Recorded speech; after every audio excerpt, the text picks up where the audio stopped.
Hello welcome back to poker academy diploma 6 semester જેની અંદર DRCS મતલબ કે design of reinforced concrete structure એની એક ડિટેલ્સ સિલેબસ પ્રમાણે કઈ રીતના ક્વેશ્ચન્સ આવી શકે એના પાછળના બેકગ્રાઉન્ડ અથવા તો એક બેઝિક થિયરીઝ કઈ કઈ છે વન બાય વન એક પછી એક આપણે અહીંયા શીખવાની ટ્રાય કરશું અને આ વસ્તુ ફક્ત ને ફક્ત ડિપ્લોમા 6 સુધી જ લિમિટ નથી. તમે જીપીએસસી માટે જશો ત્યાં પણ કામ આવશે અને આજનો જે બેઝિક જે તમારો જે લેક્ચર છે એ બેઝિકલી ફક્ત ને ફક્ત ડીઆરસીએસ ના જે બેઝિક ટર્મિનોલોજીસ છે અથવા તો બેઝિક જે રિલેશનશિપ છે stress strain why steel with concrete સાથે સ્ટીલ શા માટે યુઝ કરવામાં આવે છે, આવા જે બેઝિક રિલેશનશિપ છે કે સ્ટ્રેસ અને સ્ટ્રેઇન ડાયાગ્રામ કોન્ક્રીટનો કેવો હોવો જોઈએ, આપણી જે વર્કિંગ સ્ટ્રેસ મેથડ છે, લિમિટ સ્ટેટ મેથડ છે, એ બંને વચ્ચેનો મેઇન ડિફરન્સ શું છે, વર્કિંગ સ્ટ્રેસ કઈ જગ્યાએ યુઝ કરી શકાય, લિમિટ સ્ટેટ કઈ રીતે યુઝ કરી શકાય, ટાઈપ્સ ઓફ લોડ્સ કઈ કયા છે, એ બધી વસ્તુ આપણે આજે શીખવાની ટ્રાય કરશું. અને આ પીડીએફ અને આવા જ વિડીયોઝ જોઈએ તો સિવિલ જીપીએસસીમાં અગર પ્રિપેરેશન કરી રહ્યા છો તો બેચ કોડ છે તમારો જીપીએસસી 21 અને ડિપ્લોમા સિવિલ 6 સેમિસ્ટરની અંદર છો તો એમના માટેની બેચ છે ડીપ સિવિલ 6 કરીને પોકર એકેડેમીની એપ પર. તો નીચે ડિસ્ક્રિપ્શનની અંદર તમારી પાસે લિંક અવેલેબલ છે, ત્યાં ડાઉનલોડ કરી લો અને તમારો જે પણ રિસ્પેક્ટિવલી અગર જીપીએસસી માટે પ્રિપેરેશન કરી રહ્યા તો બેચ કોડ જીપીએસસી 21 એન્ટર કરી મને રિક્વેસ્ટ મૂકી શકો છો અથવા તો ડિપ્લોમા 6 ની અંદર છો તો પણ તમે અહીંયા રિક્વેસ્ટ મૂકી શકો છો. આ ઉપરાંત અહીંયાથી આપણે પૂરું નથી થતું, જ્યારે આપણે એક લેક્ચર્સ તમારું એન્ડ થાય છે એના પછી 10 એમસીક્યુઝ છે જેના આન્સર્સ તમારે કોમેન્ટ બોક્સની અંદર આપવાના છે, જેથી કરીને ખાલી અને ખાલી રીડિંગ નહીં પરંતુ એનું એપ્લિકેશન પણ તમને જાણવા મળી શકે. તો ચલો તમારો ટાઈમ વેસ્ટ કર્યા વગર સ્ટાર્ટ કરીએ. ફર્સ્ટ, કોઈ પણ ડિઝાઇન કરવી છે તો એના માટે સર્ટેન ક્રાઇટેરિયા હોય, તો ક્રાઇટેરિયામાં બેઝિક ક્રાઇટેરિયા બે હોઈ શકે, એક તો લોડ કેટલો છે અને બીજી સ્ટ્રેન્થ કેટલી છે. તો લોડ કેટલો છે એ ડિફાઇન કરવા માટે આપણી પાસે કોઈ પણ પૂછે તમને કે આપણી પાસે આઈએસ કોડ છે તો યસ આઈએસ કોડ છે, મેઇન આઈએસ કોડ કોઈ પણ લોડિંગ કન્ડિશન માટે મેઇન છે એ કયો છે 875. ત્રણ ટાઈપના લોડિંગ કન્ડિશન આપણે વિચારી શકાય, એક ગ્રેવિટી લોડ જે ડાઉનવર્ડ ડાયરેક્શનમાં ઓલવેઝ એક્ટ થતો હોય, બીજો હોરિઝોન્ટલ જેમ કે અર્થક્વેક છે, વિન્ડ લોડ છે, લોંગિટ્યુડનલ લોડ મતલબ કે જે મૂવિંગ કન્ડિશન ઉપર હોય જેમ કે બ્રિજ છે તો બ્રિજ સ્ટેબલ છે પણ એના ઉપરથી લોડ તમારો જે કન્ટિન્યુઅસલી વેહિકલર જે લોડ છે એ કન્ટિન્યુઅસલી ત્યાંથી બદલાયા કરે છે, તો એવો મૂવિંગ લોડ હોઈ શકે છે. તો ડેડ લોડની અંદર વાત કરીએ તો મેઇન વાત થાય સેલ્ફ વેઇટની, તો સેલ્ફ વેઇટ તમારે મિનિમમ આ ચાર વસ્તુનો યાદ હોવો જોઈએ મિનિમમ. આ ઉપરાંત ઘણા બધા કોડની અંદર આપ્યા છે, કયા કોડની અંદર અવેલેબિલિટી છે તો 875 પાર્ટ 1 ની અંદર ડેડ લોડ વિશે વાત કરેલી છે. ડેન્સિટી પીસીસી માટે 24, આરસીસી 25, બ્રિક મેશનરી છે અથવા તો વોલની વાત કરીએ તો 20 kN પર મીટર ક્યુબ અને સ્ટીલની ડેન્સિટી કોઈ પૂછે તમને તો 78.5 કિલોન્યુટન પર મીટર ક્યુબ. ત્યાર પછી લાઈવ લોડની વાત કરીએ, vote is the live load? Live load મતલબ કે મૂવિંગ જે તમારો વેરિયેબલ કન્ડિશનમાં હોઈ શકે, જેમ કે આપણો જે ફર્નિચર છે તો આપણે એને શું લઈ શકીએ છીએ લાઈવ લોડની અંદર લઈ શકીએ છીએ. અને લાઈવ લોડ કયા કોડની અંદર ડિફાઇન થયેલો છે તો 875 પાર્ટ 2 ની અંદર ડિફાઇન થયેલ છે. હોરિઝોન્ટલ વિન્ડ લોડ અને અર્થક્વેક લોડની વાત કરીએ તો વિન્ડ લોડ 875 પાર્ટ 3 ની અંદર વાત કરી છે, પરંતુ અર્થક્વેક લોડની વાત કરી છે આઈએસ 1893, લાસ્ટ રિવિઝન છે 2016 ની અંદર આવેલો છે. 2000 ની અંદર પણ હતો 1893, એના પછી રિવાઇઝ થયેલો છે એ છે 2016 ની અંદર. મૂવિંગ લોડની અંદર મેં ઓલરેડી તમને વાત કરી દીધી કેવા કન્ડિશનમાં વાપરી શકાય છે, બ્રિજ છે અથવા તો એવા કોઈ મૂવિંગ લોડ છે, ગેન્ટ્રી ગડર છે તો ત્યાં તમે મૂવિંગ લોડની વાત કરી શકો છો. નેક્સ્ટ વાત કરીએ working stress method, limit state method, કારણ કે મેં તમને વાત કરી કોઈક ને કોઈક લોડ અને સ્ટ્રેન્થ ઓફ મટીરિયલ આ બે વસ્તુથી જ કોઈ પણ ડિઝાઇન આપણી થઈ શકે છે. તો વન બાય વન આપણે એને ટાર્ગેટ કરવાની ટ્રાય કરીએ કે what is the working stress method અને what is the limit state method. Working stress મેથડની અંદર આપણે જે મટીરિયલની જે સ્ટ્રેન્થ છે એ ક્યાંક ને ક્યાંક લોઅર કરી દીધી હતી. મતલબ કે ફોર એક્ઝામ્પલ હું તમને એક ગ્રાફિકલ રિપ્રેઝન્ટેશન સાથે વાત કરું તો let's suppose this is your stress and this will be your strain. તો ફોર એક્ઝામ્પલ આપણો ગ્રાફ જાય છે સમહાઉ આવી રીતે. હું સ્ટીલની વાત કરું તો અગર હું મારી સ્ટ્રેન્થને અહીંયા સુધી જ કન્સિડર કરું છું, મતલબ કે આ પોઈન્ટથી આગળ હું કન્સિડર જ નથી કરતો, મતલબ કે બહુ જ ફેક્ટર ઓફ સેફ્ટી લઉં છું, that is the working stress method. એટલે કે strength of your material is very less. Consider આપણે લેસ કરી દઈએ, હોતી નથી. આપણે કન્સિડર કેવી કરી છે ડિઝાઇન ફિલોસોફીમાં બહુ જ ઓછી કરી છે. જ્યારે લિમિટ સ્ટેટ મેથડની અંદર આપણે અપ ટુ yielded પોઈન્ટ સુધી ડિફાઇન કરી છે. અને હજી એક બીજી મેથડ આવે છે અલ્ટિમેટ લોડ કેપેસિટી મેથડ. એની અંદર અલ્ટિમેટ લોડ સુધી આપણે શું કરતા હોઈએ છીએ, ડિઝાઇન કરતા હોઈએ છીએ. તો આ ત્રણ વસ્તુ પહેલા તો યાદ હોવી જોઈએ. અહીંયા આપણે વર્કિંગ સ્ટ્રેસની વાત કરીએ તો લિનિયર ઇલાસ્ટિક થિયરી યુઝ કરેલી છે, જ્યારે અહીંયા લિનિયર અને નોન લિનિયર બંને કેસને આપણે યુટિલાઇઝ કર્યા છે. હું આગળ તમને સ્ટ્રેસ અને સ્ટ્રેઇન રિલેશનશિપ બતાવું છું. કોન્ક્રીટ માટે અલગથી છે, સ્ટીલ માટે અલગથી છે, નેક્સ્ટ આવશે, એટલે તમારે ચિંતા કરવાની જરૂર નથી. કયા ક્રાઇટેરિયા કન્સિડર નથી કર્યા વર્કિંગ સ્ટ્રેસ મેથડની અંદર? તો સર્વિસિબિલિટી અને economic are not consider. Economy શા માટે નથી? કારણ કે તમારો સેક્શન કેવો બનશે, હેવી બનશે. કેમ? કારણ કે તમારી પાસે કેપેસિટી તમે ધારો છો કે લેસ કેપેસિટી ધારો છો, ધેટ મીન્સ તમારે વધારે હેવી સેક્શન જોઈશે, જ્યારે અહીંયા એનાથી એક્ઝેક્ટલી રિવર્સ કેસ છે.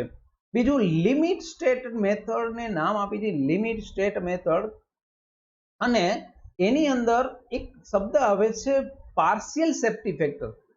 અહીંયા આપણે જનરલી એફઓએસ તરીકે રિપ્રેઝેન્ટ કરતા હતા, ફેક્ટર ઓફ સેફ્ટી.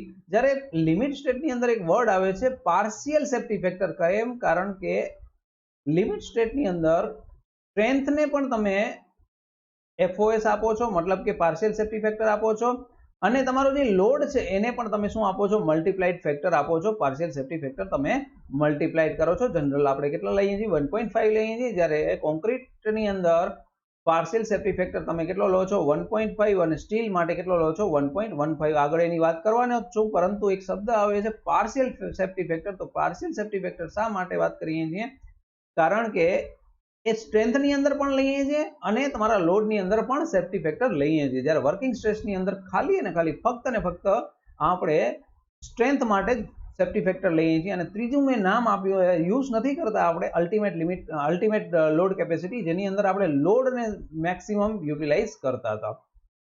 હવે વાત કરીએ કે કઈ કન્ડિશનમાં વર્કિંગ સ્ટ્રેસ મેથડ યુઝ કરી શકશું. તો વોટર ટેન્ક છે, તો એની અંદર હજી પણ વર્કિંગ સ્ટ્રેસ મેથડથી જ આપણે ડિઝાઇન કરીએ છીએ અને એ જ મેથડ યુઝ અથવા તો યુટિલાઇઝ કરી શકાય છે. બાકીના જે પણ આપણા જે મેમ્બર્સ છે, સ્ટ્રક્ચરલ મેમ્બર, જેમ કે બીમ છે, કોલમ છે, સ્લેબ્સ છે, એ બધાની અંદર લિમિટ સ્ટેટ મેથડ યુઝ આપણે કરતા હોઈએ છીએ. લિમિટ સ્ટેટ એટલે શું? તો the acceptable limit for safety and serviceability requirement before the failure occurs. તો ક્વેશ્ચન એવો પૂછાઈ શકે, કન્ડિશન કઈ? તો બિફોર ધી ફેલિયર અકર્સ. બે કન્ડિશનની વાત કરીએ અહીંયા. લિમિટ સ્ટેટનો મતલબ છે બે રીતે, એક સેફ્ટી ફેક્ટર અને બીજો છે તમારો સર્વિસિબિલિટી. તો vote is the safety factor અથવા તો કોલેપ્સ માટે કન્ડિશન શું? તો deal with strength of the structure. એટલે આ કોના માટે ડિફાઇન કરે છે? લેફ્ટ સાઈડના પોઈન્ટ છે એ ખાલી અને ફક્ત ને ફક્ત સ્ટ્રેન્થ માટે. જ્યારે આ તમારા ડિફાઇન કરે છે કમ્ફર્ટ ઓફ ધી યુઝર્સ, મતલબ ડિફોર્મેશન વધારે ના હોવું જોઈએ, ડ્યુરેબિલિટી તમારી વધારે હોવી જોઈએ, ફાયર રેઝિસ્ટન્સ હોવું જોઈએ. તો એ બધા ટર્મિનોલોજી સર્વિસિબિલિટીની અંદર આવશે. જ્યારે કમ્પ્રેશન છે, ટેન્શન છે, ટોર્ઝન છે, ફ્લેક્ઝર છે, શિયર છે, એ બધા કન્ડિશન્સ ક્યાં આવશે? તમારા કોલેપ્સના અંદરમાં આવશે. ત્યાર પછી નેક્સ્ટમાં વાત કરીએ કે what is the limit state of flexure અથવા તો બેન્ડિંગ. એના પહેલી વસ્તુ તો એઝમ્પશન્સ તમારે ઘણા બધા કોડની અંદર આપેલા છે, પેજ નંબર 69 ઉપર, જેને આ ચાર બહુ જ મેઇન ઇમ્પોર્ટન્ટ જે છે એ તમારી સામે મેં લખીને રાખ્યા છે. First case is plane section normal to axis remain plane after the bending. મતલબ કે લોડ તમે અહીંયાથી અપ્લાય કરો છો, પહેલી વસ્તુ what is the flexure or bending. ક્યારે કઈ કન્ડિશનમાં ફ્લેક્ઝર અથવા તો બેન્ડિંગ કહી શકાય? તો જોઈ શકો છો તમે ફિગરની અંદર, બીમ છે આ તમારો, જેની ડેપ્થ ડી છે, વિડ્થ બી છે અને લેન્થ એલ છે. તો લોડ તમે અગર તમારો આ ડાયરેક્શનમાં લાગે છે, તમારી આ મેઇન એક્સિસ છે, this is your neutral axis, અને લોડ અગર તમારો અહીંયા લાગે છે, તો આપણે એને પહેલી વસ્તુ તો એ કઈ કન્ડિશનમાં કહી શકાય? ફ્લેક્ઝર અથવા તો બેન્ડિંગ કન્ડિશન કહી શકાય છે, નંબર 1. હવે લોડ પહેલા આ સેક્શન કેવો હોવો જોઈએ? પ્લેન હોવો જોઈએ, અને આફ્ટર ધી બેન્ડિંગ પણ એ કેવો હોવો જોઈએ? પ્લેન હોવો જોઈએ. Tensile strength of concrete is ignore, મતલબ કે કોન્ક્રીટના બેઝિક કેપેસિટી છે એ કોની છે? તો કમ્પ્રેશનમાં છે, અને કમ્પ્રેશનની જ કેપેસિટી આપણે કાઉન્ટ કરીએ છીએ. ટેન્શનને આપણે શું કરી દઈશું? ઇગ્નોર કરી દઈશું. હશે ખરું, બટ મોર ઓર લેસ બહુ લેસ હોય છે, એટલે આપણે એને નથી કન્સિડર કરતા. મેક્સિમમ સ્ટ્રેઇન ઇન કોન્ક્રીટ, આ બહુ જ વખત પૂછાયેલો પ્રશ્ન છે. કમ્પ્રેસિવ ફાઈબર બેન્ડિંગ માટે તમને પૂછે તો કેટલો આવશે? 0.0035. બહુ જ રિપીટેડલી ક્વેશ્ચન પૂછાય છે, જીપીએસસી હોય યા કોઈ પણ સિવિલ એન્જિનિયરિંગ સર્વિસની એક્ઝામ હોય. મેક્સિમમ સ્ટ્રેન ઇન ટેન્શન રેઇન્ફોર્સમેન્ટ, અગર હું વાત કરું ટેન્શનની અંદર, એટલે કે આપણે રેઇન્ફોર્સમેન્ટની અંદર, અને એ આ હતો જે હતો એ કોન્ક્રીટ માટે હતો. હવે ટેન્શન રેઇન્ફોર્સમેન્ટની વાત કરીએ તો fy by 1.15 ES plus 0.02. હવે vote is that ES? ES છે એ તમારી યંગ્સ મોડ્યુલસ છે, જે જનરલી 2 × 10⁵ હોય છે તમારા સ્ટીલ માટે. fy તમારો yield capacity of steel bars, તમે જે યુઝ કરો છો, જનરલી આપણી પાસે 3 અવેલેબલ હોય છે, 250, 415 એન્ડ 500. તો 415 તમે આપણે શું નામ આપીએ છીએ? HYSD બાર, અને આ તમારા પ્લેન બાર તરીકે આપણે એને યુઝ વાપરતા હોઈએ છીએ. ત્યાર પછી વાત કરું વોટ ઇઝ ધીસ 1.15? આ 1.15 છે એ તમારી બીજું કંઈ નથી, પાર્શિયલ સેફ્ટી ફેક્ટર છે ફોર ધી સ્ટીલ, કારણ કે આપણે કોની વાત અત્યારે કરી છે? ટેન્શન રેઇન્ફોર્સમેન્ટની વાત કરી છે. આ ઉપરાંત બીજી વસ્તુ, શા માટે કોન્ક્રીટ અને સ્ટીલને ભેગા રાખીએ છીએ? કારણ કે કોઈ પણ મટીરિયલ સાથે રાખી શકતા હતા કોન્ક્રીટની સાથે, તો વાય સ્ટીલ ઇઝ યુઝડ? એટલા માટે કે થર્મલ કોફિશિયન્ટ બંનેનો કેવો છે? સરખો છે. Vote is that thermal coefficient? કે જ્યારે ટેમ્પરેચર ઇન્ક્રીઝ ઓર ડિક્રીઝ થાય છે, તો તમારો જે મેમ્બર છે એ પણ વાઇસા વર્સા ઇન્ક્રીઝ ઓર ડિક્રીઝ થાય છે. તો હવે થશે શું? ફોર એક્ઝામ્પલ, બે મટીરિયલ ભેગા બનાવેલા છે, એક મટીરિયલ એવો છે કે જેનો થર્મલ કોફિશિયન્ટ વધારે છે, મતલબ કે ટેમ્પરેચર વધશે તો બહુ જ વધી જશે લેન્થ, અને બીજો મટીરિયલ એવું છે તમારી પાસે કે થર્મલ કોફિશિયન્ટ એનો ઓછો છે, ધેટ મીન્સ લેન્થ તમારી રિસ્પેક્ટિવલી ઓછી વધશે. તો એવું થઈ શકશે નહીં, કારણ કે આપણે ગ્રુપ અસાઇન કરવાનું છે. ગ્રુપમાં કોઈ એક મેમ્બર કામ નહીં કરે ને કોઈ એક મેમ્બર વધારે કામ કરશે તો કોઈ દિવસ સક્સેસ મળશે નહીં. તો સિમિલર ટાઈપ ઓફ થિંગ આપણે અહીંયા પણ વાત કરીએ છીએ. કોન્ક્રીટ અને સ્ટીલ બંનેનો એક થર્મલ કોફિશિયન્ટ કેવો છે? સરખો છે. એટલા માટે આપણે અહીંયા યુઝ કરીએ છીએ સ્ટીલ અને કોન્ક્રીટને એક સાથે. નેક્સ્ટ વાત કરીએ કમ્પ્રેશન માટે. તો કમ્પ્રેશન કોને કહેવાય? તો કમ્પ્રેશન કેને કહેવાય કે લેટ સપોઝ અહીંયા એક બીમ છે અને તમે અહીંયા એને ફોર્સ આપો છો, that is in compression condition. Or હવે અહીંયા આપણે લોડ અહીંયાથી અસાઇન કરો છો, તો આ જે ઉપરનો જે ફાઈબર હશે, ઉપરનો fibre A that is in compression, અને નીચેનો જે ફાઈબર હશે એ તમારો કેવો હશે? ટેન્શનમાં હશે. એક લિમિટ આવશે ન્યુટ્રલ એક્સિસ, જેને આપણે નામ આપી દઈએ, શું આપી દઈએ? ન્યુટ્રલ એક્સિસ, કે જ્યાં નહીં ટેન્શન હોય નહીં કમ્પ્રેશન હોય. કમ્પ્રેશન મીન્સ કે એની લંબાઈ હશે, લેન્થ હશે, જે ઓરિજિનલ લેન્થ ફોર એક્ઝામ્પલ આટલી છે, તો length of that member will be reduced. Compression હશે ત્યાં ફાઈબર તમારો કેવો થઈ જશે? શોર્ટન થઈ જશે. જ્યારે ટેન્શન હશે ત્યાં તમારો ફાઈબર કેવો થઈ જશે?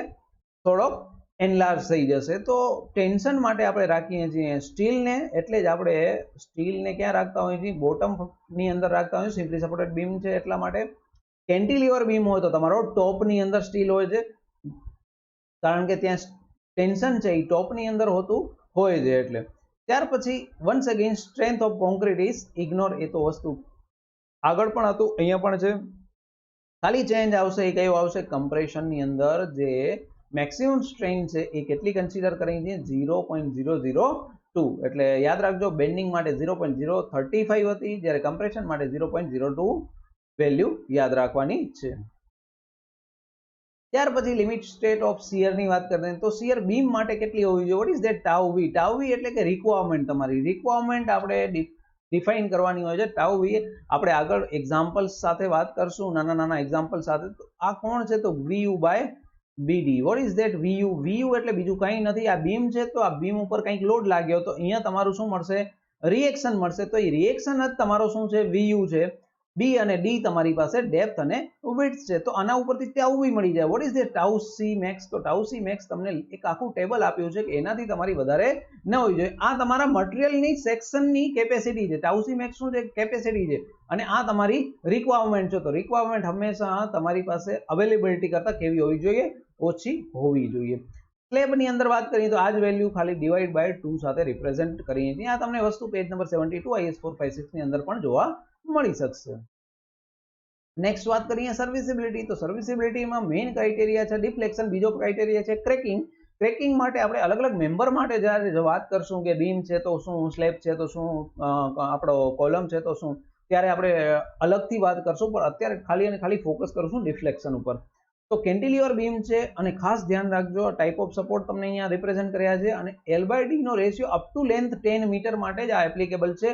10 મીટર પછી તમારે એક ઇન્ટરપોલેશનથી વેલ્યુ ડિફાઇન કરવી પડે છે. મોસ્ટ પ્રોબેબિલિટી તમને આ એક્ઝામની અંદર 10 મીટર સુધી જ પૂછાય છે, પણ એનાથી વધારે તમને ચેક કરવા હોય તો પેજ નંબર 37 IS 456 ની અંદર એ વસ્તુ રિપ્રેઝન્ટ કરેલી છે. તો આ કેન્ટિલીવર બીમ છે તો એનો L/D નો રેશિયો 7 હોવો જોઈએ, એનાથી વધારે ન હોવો જોઈએ. સિમ્પલી સપોર્ટેડ બીમ છે તો 20 અને કન્ટિન્યુઅસ મતલબ કે 2 કરતા વધારે સપોર્ટ છે તો એનો રેશિયો તમે કેટલો લઈ શકો છો? L/D. L is length and D is your depth. તો આ બેનો રેશિયો તમારો કેટલો હોવો જોઈએ? કેન્ટિલીવર માટે 7, સિમ્પલી સપોર્ટેડ 20 અને જો કન્ટિન્યુઅસ છે તો 26. ત્યાર પછી વાત કરી કેરેક્ટરિસ્ટિક્સ સ્ટ્રેન્થ શું છે, તો એ શું ડિફાઇન કરવા માંગે તો યાદ રાખજો, કારણ કે વેલ્યુ સાથે પર્સન્ટેજ વેલ્યુ સાથે ક્વેશ્ચન પૂછાય છે, ઘણી વખત પૂછાયેલો છે. Value of strength of material below which not more than 5% of the test result are expected to fall. That means what? Let's suppose કે આ મીન સ્ટ્રેન્થ છે. મીન સ્ટ્રેન્થનો મતલબ શું થયો કે મોટા ભાગના પાર્ટિકલ્સ મતલબ જે તમારે ક્યુબ કાસ્ટ કરેલા છે એ બધાની મોસ્ટ ઓફલી તમારી વેલ્યુ આટલી મળે છે, એનું નામ આપણે આપી દીધું FM. હવે એનાથી લેફ્ટ સાઈડ અને અથવા તો રાઈટ સાઈડ મતલબ એનાથી વધારે અથવા તો એનાથી લેસ ખાલી અને ખાલી કેટલા પર્સન્ટેજ હોય છે? 5% જ હોય છે. એટલો એનો મતલબ કે M20 છે તો M20 ની મોટા ભાગની સ્ટ્રેન્થ બધા M20 તરીકે 20 હોવી જોઈએ, પણ કોઈ કેસ છે કે 22 છે અને કોઈ કેસ છે 18, મેક્સિમમ એનાથી વધારે થતું નથી. ધેટ મીન્સ કે 5% થી વધારે ટેસ્ટ રિઝલ્ટ એનાથી લેસ હોવા ન જોઈએ અથવા તો મોર ના હોવો જોઈએ. એને રિપ્રેઝન્ટ કરવા માટે આપણે ફાઇનલ F કઈ રીતે ડિફાઇન થાય? એક તો જે તમને FM મળ્યો હોય એ, બીજો K into S. Vote is that K? K છે 1.64 અને આ છે તમારો S. S છે, this is not K, it is S, standard deviation. હવે સ્ટાન્ડર્ડ ડેવિએશન અલગ અલગ કોન્ક્રીટ ગ્રેડ માટે અલગ અલગ હોય છે, એની પણ આપણે આગળ વાત કરશું જ્યારે હું આગળ તમને નેક્સ્ટ બીમ, સ્લેબ અને કોલમની વાત કરીશ ત્યારે ખાસ વાત કરીશ એની પણ. ત્યાર પછી વાત કરીએ કે લોડની વાત કરીએ, ત્યાં આપણે વાત કરી સ્ટ્રેસની, અહીંયા વાત કરશું અથવા તો સ્ટ્રેન્થની વાત કરીએ, અહીંયા વાત કરશું લોડની વાત કરશું. તો અહીંયા શું કહે છે? Value of load at which 90% of probability of not being exist during the life of structure. મતલબ કે આપણે એક ડિફાઇન કર્યો છે કે આટલો લોડ આવવો જોઈએ, તો આખી લાઈફ પીરિયડ છે, ફોર એક્ઝામ્પલ 100 યર્સ છે, તો એ 100 યર્સમાં એના કરતા 90 એ જે ડિફાઇન કર્યો છે એનાથી તમારો 95% કરતા તમારો લોડ વધારે ન આવવો જોઈએ during the total life. Total life મતલબ 100 યર્સ માટે તો 100, 50 યર્સ માટે તો 50 યર્સ. અહીંયા પણ same 1.64 standard deviation. One second અહીંયા FM તરીકે એઝ ઇટ ઇઝ રહેશે, એમાં કોઈ ચેન્જીસ થશે નહીં. ત્યાર પછી મેઇન ઇમ્પોર્ટન્ટ MCQ ની અંદર જે 5 વસ્તુ છે. એક ઓલરેડી મેં તમને કહી દીધી કે design strength of concrete generally define કઈ રીતે કરી FCK ડિવાઇડ બાય 1.5, પરંતુ ખાસ ધ્યાન રાખશું આગળ સ્ટ્રેન્થ અને આપણે ડિફાઇન કરીશું તમને FCK તમે કઈ રીતે લઈ શકો છો. સ્ટ્રેસ અને સ્ટ્રેનનું રિલેશનશિપ બતાવીશ, ત્યાંથી આપણે આન્સર લેવાનો છે. એના પછી વાત કરીએ સ્ટીલની તો 0.87 FY તરીકે આપણે રિપ્રેઝન્ટ કરીએ છીએ, કારણ કે એનો સેફ્ટી ફેક્ટર કેટલો લઈએ છીએ? 1.15. અહીંયા કેટલો લીધો કોન્ક્રીટમાં? 1.5. ડિઝાઇન લોડ હંમેશા કેવો કરવો હોય? આપણે જો સ્ટ્રેન્થને આપણે લોઅર કન્સિડર કરવાની ને લોડને આપણે હાયર કન્સિડર કરવાનું. હાયર માટે આપણે મલ્ટીપ્લાઇડ ફેક્ટર કરવો પડે છે. કેટલો કરવો પડે છે?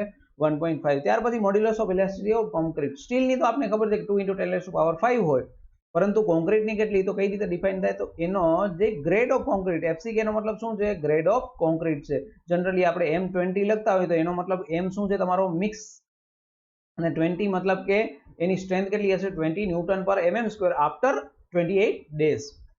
ટેન્સાઇલ સ્ટ્રેન્થની વાત કરીએ અથવા તો એને નામ આપી શકાય ફ્લેક્સર સ્ટ્રેન્થ, તો કેટલી હોય છે? 0.7 રૂટ FCK, જે જનરલી બહુ જ ઓછી હોય છે. બહુ એટલે બહુ કમ્પેરેટિવલી 25 અગર તમારો FCK છે તો એપ્રોક્સિમેટલી 3.5 આવે છે. કેટલી 3.5 ન્યૂટન પર mm સ્ક્વેર કોના માટે વાત કરીએ છીએ 25 ગ્રેડ ઓફ કોન્ક્રીટ માટે। ત્યાર પછી આગળ નેક્સ્ટ વાત કરીએ હવે મિનિમમ ગ્રેડ ઓફ કોન્ક્રીટ મેં વાત કરી થોડી વાર પહેલા જ કે મિનિમમ ગ્રેડ ઓફ કોન્ક્રીટ અથવા તો કોઈ ગ્રેડ ઓફ કોન્ક્રીટ એટલે M20 25 23 એવી રીતે વાત કરીએ તો કઈ કન્ડિશનની અંદર પેજ નંબર 20 ની અંદર આખું ટેબલ આપેલું છે એટલે આપણે તમને યાદ ન રહે તો પણ ત્યાંથી રીડ કરી શકો છો અગર તમારી પાસે કોડ અવેલેબલ છે ઇન ધ એક્ઝામ પણ જે પીએસસી ની માટે તૈયારી કરતા હોય તો આ વેલ્યુ તમારે યાદ રાખવી પડશે। તો માઇલ્ડ કન્ડિશન છે એક્સપોઝર કન્ડિશન કહી શકાય આને M20 moderate M25 sewer 30 very sewer 35 અને એક્સ્ટ્રીમ હોય તો 40 મિનિમમ ગ્રેડ ઓફ કોન્ક્રીટ તમારે યુઝ કરવાનો થાય છે। હા જે મેઇન ફોકસ હતો આપણે સ્ટ્રેસ અને સ્ટ્રેન રિલેશનશિપ ઓફ કોન્ક્રીટની વાત કરીએ પેજ નંબર 69 ની અંદર ગ્રાફ આપ્યો છે એટલે કોઈ પણ વસ્તુ આપણે આપણા ઘરની કોઈ રાખેલી નથી। સૌથી પહેલા એફસીકે characteristic strength of the concrete થઈ ગયો। હવે અહીંયા બે ટર્મિનોલોજી છે 1.67 એફસીકે અને બીજો છે 0.67 FCK divide by gamma M. Gamma M નો મતલબ છે પાર્શિયલ સેફ્ટી ફેક્ટર છે। હવે આ શું રિપ્રેઝન્ટ કરે છે આપણે કોન્ક્રીટને કાસ્ટ કરીએ છીએ કઈ જગ્યા ઉપર લેબોરેટરીમાં કોઈ દિવસ કાસ્ટ કરતા નથી ટેસ્ટ લેબોરેટરીમાં કરીએ છીએ કાસ્ટ આપણે કરીએ સાઇડ ઉપર તો જે વર્કમેનશિપ છે એના માટે એફસીકે આપણે કન્સિડર કરીએ છીએ એફસીકે ડિવાઇડ બાય 1.5 હવે 1.5 ને તમે એ 1 બાય 1.5 કરશો કેલ્ક્યુલેટરની અંદર તો તમને આન્સર મળશે 0.67 તો આ 0.67 કોના માટે આયા વર્કમેનશિપ માટે આવ્યા કોના માટે વર્કમેનશિપ માટે કારણ કે આપણે લેબોરેટરીની અંદર આપણે એફસીકે ડિફાઇન કર્યો છે પરંતુ આપણે કાસ્ટ કરીએ છીએ સાઇડ ઉપર તો એટલે 0.67 એફસીકે સૌથી પહેલા કેરેક્ટરિસ્ટિક સ્ટ્રેન્થમાંથી ચેન્જ કરી ગયું કે આપણી સ્ટ્રેન્થ કેટલી હશે 0.67 એફસીકે। હવે ડિઝાઇન સ્ટ્રેન્થની વાત કરીએ તો 0.67 એફસીકે આ છે તમારી ડિઝાઇન સ્ટ્રેન્થ આ છે તમારી design strength FCK divide by gamma m એટલે વન્સ અગેન આપણે પાર્શિયલ સેફ્ટી ફેક્ટર કોન્ક્રીટ માટે 1.5 લઈએ છીએ તો 0.67 ડિવાઇડ બાય 1.5 કરશો એટલે તમને વેલ્યુ મળશે 0.446 તો ખાસ યાદ રાખજો જ્યારે તમને ડિઝાઇન સ્ટ્રેન્થ ઓફ કોન્ક્રીટ પૂછેલી છે ત્યારે તમારી પાસે આન્સર હોવો જોઈએ 0.446 એફસીકે। અને જે આગળ મેં વાત કરી હતી કોન્ક્રીટની સ્ટ્રેન મેક્સિમમ વેલ્યુ કેટલી હતી 0.0035 કમ્પ્રેશન ની અંદર કેટલી હતી 0.002 આ છે બેન્ડિંગ માટે છે બી શબ્દ લખું છું કમ્પ્રેશન માટે લખું છું સી તો વેલ્યુ અહીંયા પણ તમે યાદ રાખી શકો છો। ત્યાર પછી વાત કરીએ સ્ટીલની તો સ્ટીલ માટે વાત કરીએ તો અલગ અલગ કેસ ડિફાઇન કરેલા છે અગર આપણો આઈએસ કોડની વાત કરીએ તો આના ઉપર ફોકસ કરીએ છીએ પણ એ કઈ રીતે વેલ્યુ લઈ આવે તો સૌથી પહેલા તો આપણી પાસે હંમેશા વેલ્યુ હોય આ જે ડાર્ક લાઈન છે એ જ વેલ્યુ તમારી પાસે હોય। હવે શું છે આ તમારી એફવાય મળી આ શું મળી તમને એફવાય મળે છે।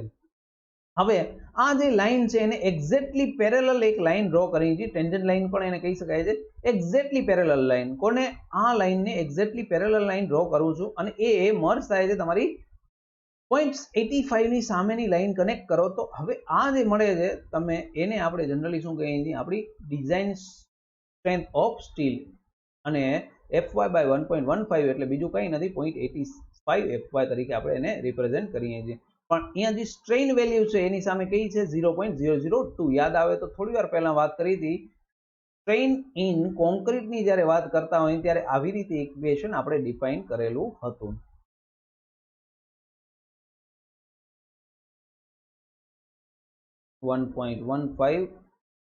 fy બરાબર somehow આવી રીતે લખેલું હતું 1.15 ના લખ્યો તો ઉપર 0.87 લખ્યા હોય પણ સ્ટ્રેન ઇન સ્ટીલની વાત કરે તો તમારે આ વેલ્યુ યાદ રાખવાની છે અને કોન્ક્રીટ માટે મેં તમને ઓલરેડી કીધું અગર તમને વેન્ડિંગ માટે પૂછે 0.035 અને કમ્પ્રેશન માટે પૂછે તો 0.002 આ રીતે તમારે વેલ્યુ યાદ રાખવાની છે। ત્યાર પછી વાત કરીએ એક વસ્તુ આવે છે સિમ્પલી સપોર્ટેડ બીમ અથવા તો સ્લેબ માટે ક્લિયર સ્પાન કઈ રીતે કાઉન્ટ કરવું કારણ ક્લિયર સ્પાનની વાત વધારે આવશે આગળ જે બેન્ડિંગ મોમેન્ટ ફાઇન્ડ કરવી છે તમને ક્લિયર સ્પાનનું ઇમ્પોર્ટન્સ બહુ વધી જાય WL2/8 કદાચ યાદ આવે યુડીએલ માટે તો એલ કેટલો લેવો તો એલ કઈ રીતે લેવાનો એના માટે બે ક્રાઇટેરિયા આપ્યા છે કોડે સૌથી પહેલા ક્રાઇટેરિયા આપે છે clear span plus effective depth of the beam. હવે આ તમારી ઇફેક્ટિવ ડેપ્થ છે હવે ક્લિયર સ્પાનનો મતલબ શું inner to inner part of આ તમારો સપોર્ટ છે આ શું છે તમારો ઈ સપોર્ટ છે ઈ પછી કોલમ પણ હોઈ શકે ને તમારો કોઈ પણ બીમ પણ સોરી કોઈ પણ બીમ ઉપર સપોર્ટ રાખ્યો છે, બીમ ઉપર બીજો બીમ રેસ્ટ કર્યો છે જેને સિમ્પલી સપોર્ટ તરીકે ઓળખી શકાય છે, તો એની વિડ્થ હોઈ શકે યા તો તમારી વોલની વિડ્થ હોઈ શકે છે.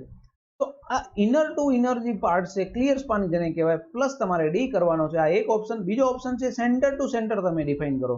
સેન્ટર ટુ સેન્ટર ડિફાઇન કરો. આ બે માંથી જે વેલ્યુ તમને મિનિમમ મળે છે એ વેલ્યુ તમારે કન્સિડર કરવાની છે. તો હવે વાત કરીએ એમસીક્યુ. તો તમારી સામે ટોટલ 10 એમસીક્યુ છે. વન બાય વન તમે જોઈ શકશો. ફર્સ્ટ એમસીક્યુ છે acceptable limit for the safety and serviceability requirement before failure occurs is called. એને નામ શું આપ્યું હતું આપણે એ તમારે જવાબ આપવાનો છે. પહેલો ક્વેશ્ચન છે આ. બીજો ક્વેશ્ચન છે મેક્સિમમ સ્ટ્રેઇન ઇન કોન્ક્રીટ. હું બહુ જ વખત રિપીટ કરીને બોલી ગયો છું. Compression fibre is taken is in the bending. ખાસ યાદ રાખજો બેન્ડિંગ છે કે કમ્પ્રેશન છે. તો અહીંયા પૂછ્યો છે બેન્ડિંગ. એનો ક્વેશ્ચન નંબર છે 2. તમારે કોમેન્ટ બોક્સની અંદર આના જવાબ આપવાના છે. ત્રીજી value basic value of span to depth ratio of limit of deflection for simply supported beam માટે પૂછ્યું છે. 10 metre up to 10 metre span માટે જ પૂછ્યું છે. એ પણ જવાબ મેં તમને સ્લાઇડની અંદર જ આપેલો હતો. એનો જવાબ આપવાનો છે. ત્રીજી વસ્તુ કેરેક્ટરિસ્ટિક સ્ટ્રેન્થ માટે પણ વેલ્યુ એક ડિફાઇન કરેલી છે, તમને યાદ રાખવાની છે. મેં તમને કીધું હતું. ત્રીજો ફોર્થ ક્વેશ્ચન છે. આશા રાખું છું કે તમે એનો આન્સર પણ કોમેન્ટ બોક્સની અંદર આપશો. Partial safety factor of concrete પણ મેં તમને આપેલો છે જવાબ. 6 નંબરના ક્વેશ્ચનમાં સ્ટીલ માટે પૂછ્યો છે. 7 નંબરના ક્વેશ્ચન માટે એમ શું રિપ્રેઝન્ટ કરે છે હું વિડીયોની અંદર એક્ઝેક્ટલી વર્ડમાં બોલી ગયો છું, એટલે એનો જવાબ પણ ખાસ કરીને આપજો કોમેન્ટ બોક્સની અંદર. તમારો 8 નંબરનો જે ક્વેશ્ચન છે એ ટેન્સાઇલ સ્ટ્રેન્થ ઓફ કોન્ક્રીટ અથવા ફ્લેક્સર સ્ટ્રેન્થ ઓફ ધી કોન્ક્રીટ કઈ રીતે ડિફાઇન થાય છે, આ પણ વેલ્યુ ક્યાંક ને ક્યાંક તમને સ્લાઇડની અંદર ઓલરેડી આપેલી છે. 9 નંબરનો ક્વેશ્ચન છે મોડ્યુલસ ઓફ ઇલાસ્ટિસિટી, એટલે ઈ તરીકે પૂછ્યો છે. ઈ ની વેલ્યુ કોન્ક્રીટ માટે કઈ રીતે ડિફાઇન થાય એ પણ મેં તમને જવાબ આપેલો છે. 10મો અને લાસ્ટ કેસ છે design strength of the concrete. આનો જવાબ પણ મેં તમને આપેલો છે. તો આ છે તમારા 10 ક્વેશ્ચન. આશા રાખું છું કે 10 ક્વેશ્ચનના આન્સર તમે કોમેન્ટ બોક્સની અંદર કઈ રીતે આપશો. ક્વેશ્ચન નંબર 1 છે તો આન્સર થશે તમારો A, B, C જે પણ તમને યોગ્ય લાગે એ તમે આપી શકો છો. ક્વેશ્ચન નંબર 2 પછી A, B, C જે પણ આપે છે એ રીતે તમે આપી શકો છો અને પ્રેક્ટિસ કરી શકો છો તમારી રીતે કે તમે જે શીખ્યા, તમે જે જોયું એનામાંથી તમને કેટલું યાદ રહી શકે છે. અને જો ચેનલ માટે નવા છો તો પ્લીઝ સબસ્ક્રાઇબ કરી લો. અને બે બેચ અગર જીપીએસસી માટે પ્રિપેર થાઓ છો તો જીપીએસસી 21 અને ડિપ્લોમા 6 સેમિસ્ટરની અંદર છો તો ડીપ સિવિલ 6 બેચ કોડ તમે એન્ટર કરો અને મને રિક્વેસ્ટ મોકલી શકો છો. છતાં બી કોઈ ડાઉટ છે તો વોટ્સઅપ નંબર પણ અહીંયા આપેલા છે અને ડિસ્ક્રિપ્શન બોક્સની અંદર આની લિંક આપેલી છે કઈ રીતે તમે એપની અંદર ડાઉનલોડ કરી શકશો. આઈ હોપ કે વિડીયો સારો લાગ્યો હશે તો તમારા મિત્રો સુધી 100% તમે પહોંચાડશો અને લાઈક કરવાનું ભૂલતા નહીં. Thank you so much for watching this video.